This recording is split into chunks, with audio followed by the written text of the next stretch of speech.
Indo então ao nosso segundo exemplo, nós temos agora uma versão bastante simplificada de um dispositivo alternador, que é um gerador de corrente alternada ou simplesmente de uma fém alternada entre dois polos, né? Então, o que nós temos aqui é basicamente um dispositivo que rotaciona uma espira, né, composta por dois anéis deslizantes, né, e essas escovas aqui. A ideia principal é que a gente consiga, a partir da geração de uma certa fém, né, de um certo contato aqui entre esses terminais, né, entre esse terminal a um certo potencial e esse terminal a um certo potencial, nesses dois contatos, conseguir estabelecer qual é a diferença de potencial entre esses dois contatos, de modo que se tenha uma fém colocada ali. Bom, essa fém que vai surgir, nós veremos, é uma fém alternada, justamente porque há uma variação angular, ou em outras palavras, há uma diferença sempre, né, de para onde esse vetor A aponta. Nota que essa espira, que é de formato aí retangular, né, ela tem uma área constante e ela está colocada, como o problema diz, imersa num campo magnético constante. Então, a gente poderia, à primeira vista, pensar que esse problema ele se parece bastante com o problema anterior, no entanto, o vetor área muda de direção. Então, muda também, ao longo do tempo, o fluxo magnético através dessa superfície aí composta pelo interior dessa espira. Então, razão pela qual a gente tem de fato um fluxo variando no tempo. E a gente vai ver que esse fluxo que varia no tempo, ele varia de uma forma senoidal, tá? Então vamos ver como é que nós resolvemos esse problema. O enunciado é bastante simples. A figura abaixo indica uma versão simples de um alternador, um dispositivo que gera uma fém.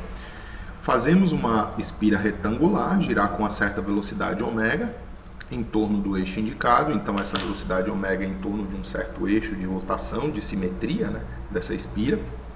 O campo magnético é uniforme e constante. No instante t igual a zero, φ é igual a zero. Então essa condição, que é uma condição inicial, né, é bastante importante porque ela vai definir para a gente qual é o estado inicial desse vetor área, para onde ele aponta. Então nós já vamos trabalhar com isso. Determine qual é essa fém induzida. Então nós vamos ver qual é a solução desse problema.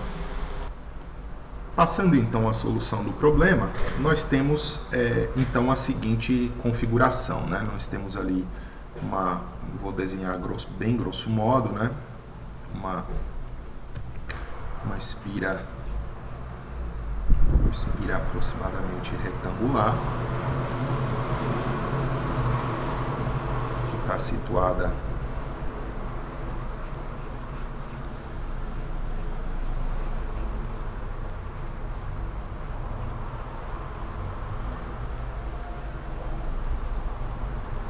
ao longo daquele campo magnético uniforme, e o detalhe é que esse campo magnético uniforme ele aponta ao longo de uma certa direção aqui. Vamos já desenhar talvez o vetor área numa certa direção arbitrária, ao longo de uma certa direção arbitrária. Na verdade, seria importante não eu fazer esse desenho assim, mas eu fazer assim, A e B, talvez desenhá-lo assim, um pouco mais parecido com o que está lá no desenho. Então esse é o B. Nesse caso aqui do desenho, né, dá para ver que B aponta nessa direção, ao passo que o vetor área definido ali é esse vetor. Então a gente poderia dizer que existe um ângulo φ aqui, né, ao longo dessa direção. Um ângulo φ que compreende essa diferença entre as duas direções aqui, né? Um ângulo entre esses dois vetores. Pois muito bem, se existe um sentido de rotação aqui ao longo desse eixo, e esse sentido de rotação foi definido ali, né? Esse sentido de rotação foi definido dessa forma, então o que nós vamos ter aqui é o seguinte. Bom, o vetor ômega, que define, né, qual é a posição no espaço de A em relação a B e vice-versa. Já visto que o produto escalar, né, é a projeção de um em relação ao outro e vice-versa.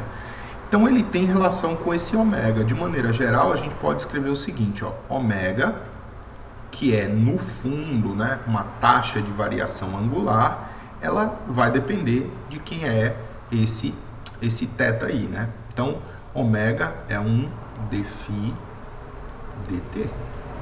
Então, nós estamos falando, né, de uma velocidade angular, dφ, que é ômega dt.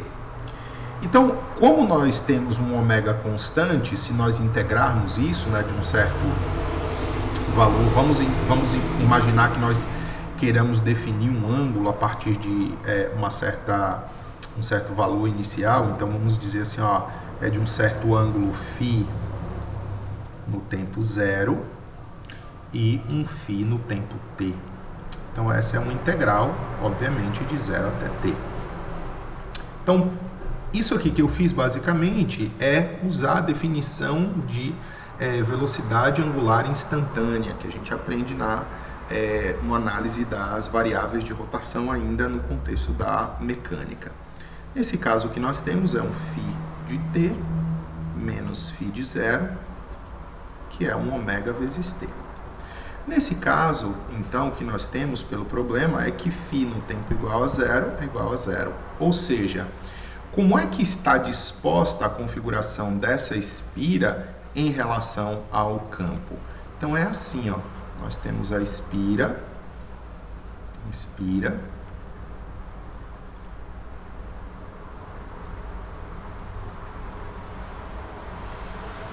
com o seu vetor A, aqui, apontando nessa direção, ou se você preferir o vetor N, ao passo que o campo B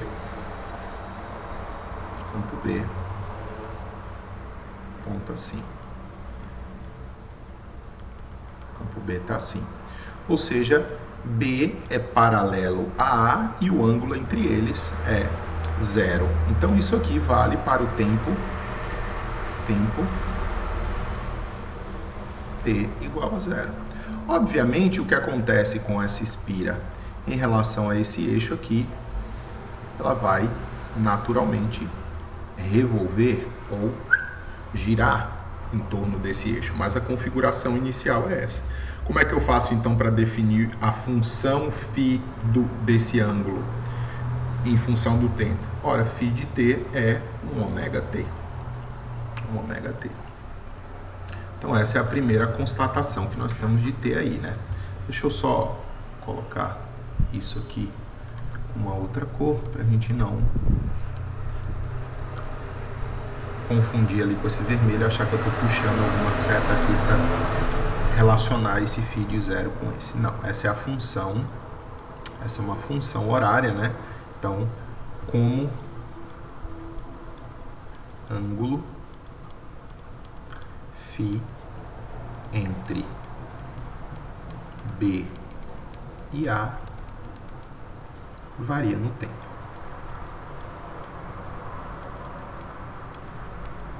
Essa é a nossa importante constatação aqui dessa nossa avaliação desse alternador. Então, essa será uma nossa equação 1, digamos assim. Então, se nós formos para a lei de Faraday, né? O que a lei de Faraday nos diz? Que uma fé induzida é menos a variação de fluxo magnético no tempo. Como a gente sabe que a área, o módulo, né, dessa espira permanece constante, né? É um valor, uma área azão, né? Então, nós temos que isso aqui é menos dB dt, e B também é uniforme, né? Não esqueçamos, B escalar A. Esse é o ponto. Mas agora, B escalar A é quem? Variação temporal de B, a área, cosseno do ângulo entre esses dois vetores, φ. E φ é uma função do tempo, como nós podemos apreciar aqui em cima pela 1. Então, pela equação 1, né, isso aqui é igual a ômega t pela 1. pela 1. Então, agora o que nós temos no fundo é isso aqui, né? Nós temos uma FEM que é gerada no sentido de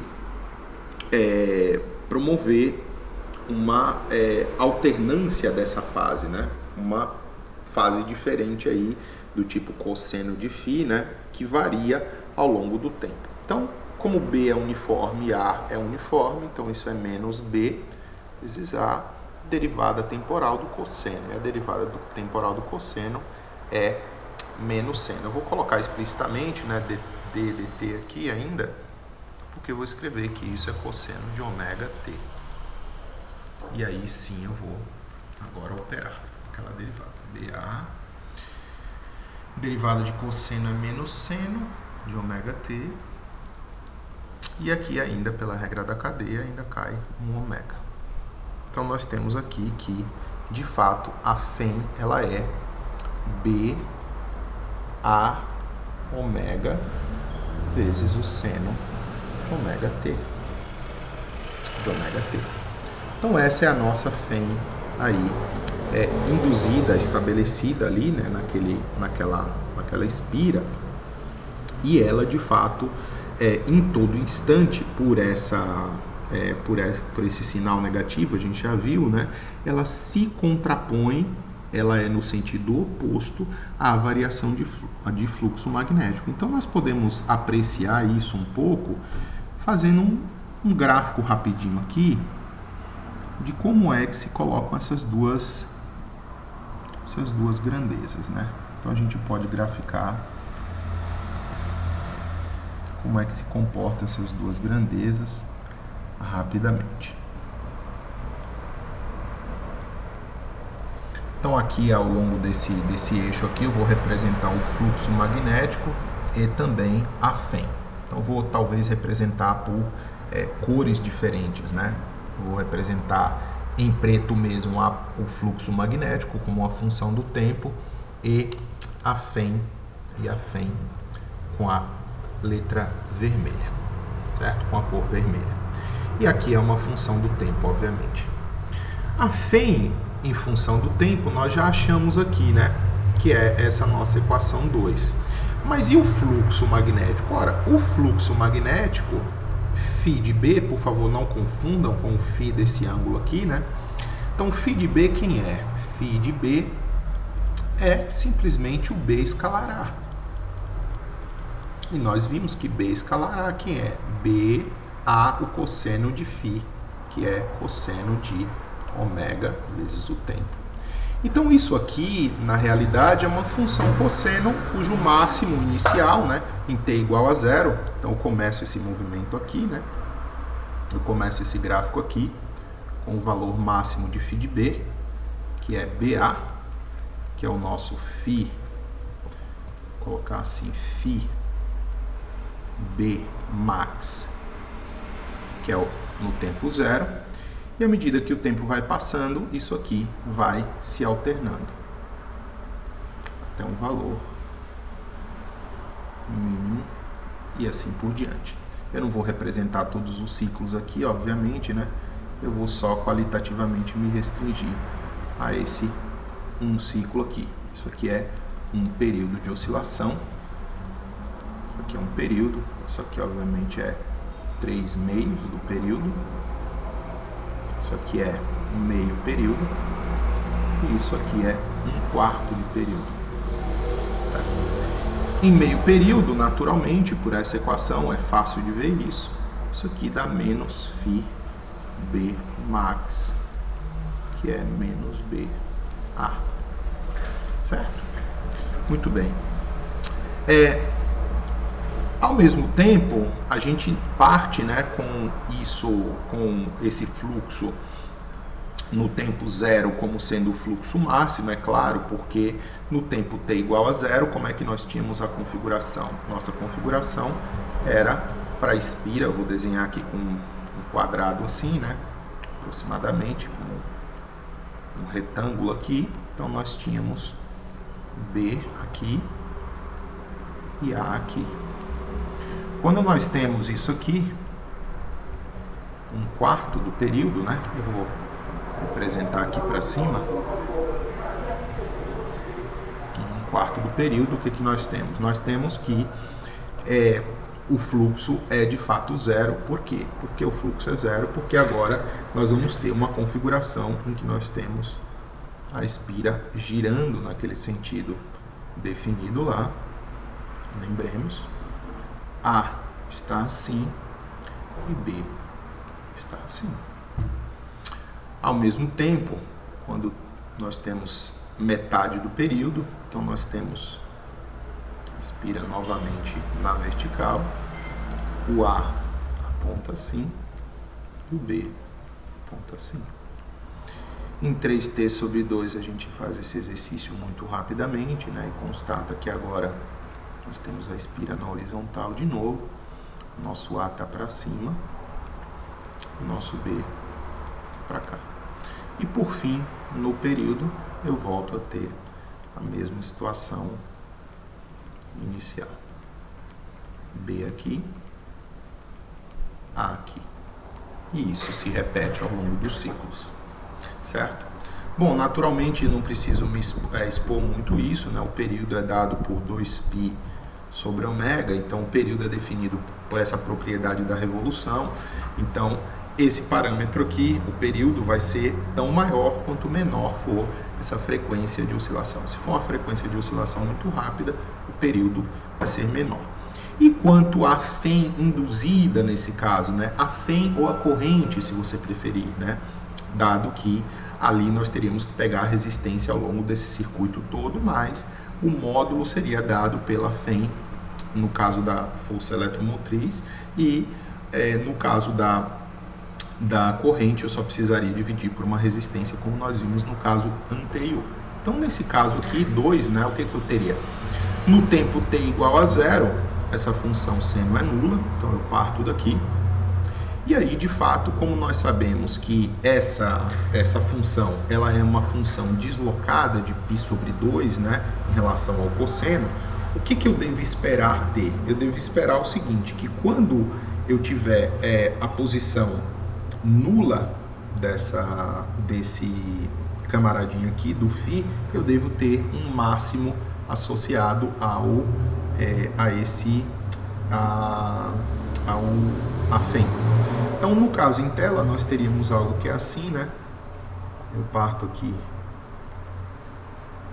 esse valor, venho até aqui, depois eu venho até aqui, depois eu venho até aqui, por fim, eu volto ao zero. Qualitativamente, o que eu devo ter é algo desse tipo, onde o máximo aqui é representado pela nossa FEM máxima, né? Essa é a FEM máxima, que é dado por simplesmente quando esse seno é mais 1. Então, isso aqui é BA ômega, e ao passo que isso aqui embaixo, obviamente, é menos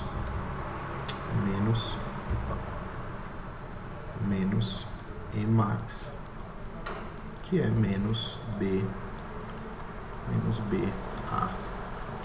ômega. Então essa é de fato a nossa função, né? Seno, que representa a corrente alternada ou simplesmente a FEM alternada, né? E nós vemos que à medida que nós temos o menor fluxo, na verdade não o menor, né? Quando nós temos fluxo zero, essa FEM se estabelece de forma máxima. À medida que eu tenho menores FEMs, né? Ou FEMs mínimas ou máximas, essa função ela é exatamente zero, certo? Então vamos agora a um terceiro exemplo de uma situação em que a gente tem variação também da área, mas de uma forma um pouquinho diferente.